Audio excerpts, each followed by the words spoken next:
phlegm, black bile, yellow bile, blood.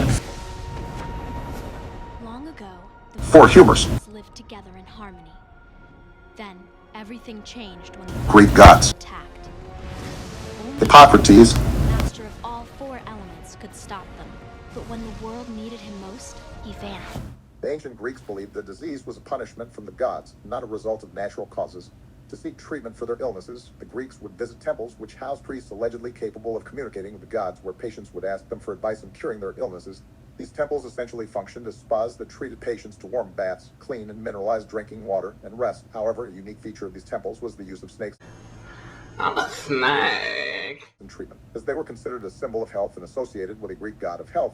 Dreams were also relied upon for prognosis, and failure to recover from disease was blamed on the patient for failing to please the gods. Before Hippocrates, there were several changes in the ways the Greeks thought of medicine and disease that heralded the progress made by his medical methods.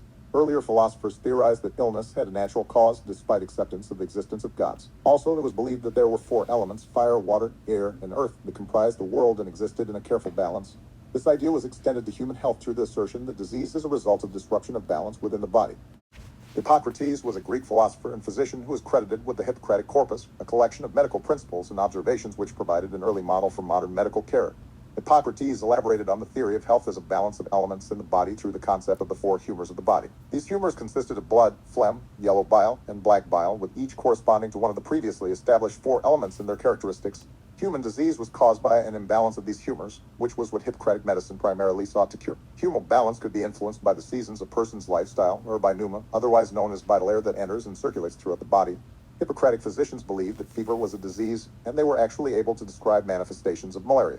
They identified tertian, quartian, and irregular fevers, all associated with different species of plasmodium, allowing them to determine if and when a patient would recover. Overall, Hippocratic medicine focused more on patient prognosis than diagnosis due to lack of real knowledge of internal human anatomy. An important aspect of Hippocratic medicine that is carried into modern day is the Hippocratic Oath, which establishes moral conduct and principles for physicians, and which served as a model for the concepts of patient confidentiality and moral obligations of a physician. Hippocratic medicine also emphasized the importance of evidence-based medical practice and the importance of experience and collaboration in determining patient treatment. Despite the persistence of theories in Hippocratic medicine into the modern day, one physician initially gained far more notoriety and influence than Hippocrates in his time. Galen was a physician who synthesized his medical practice from the humoral theory of Hippocrates and the anatomical perspective of practitioners in Alexandria. Galen theorized humoral imbalances as affecting body systems rather than the whole organism, and he also discovered the function of nerves through loss-of-function studies, contributing to the rise in experiment-based medicine.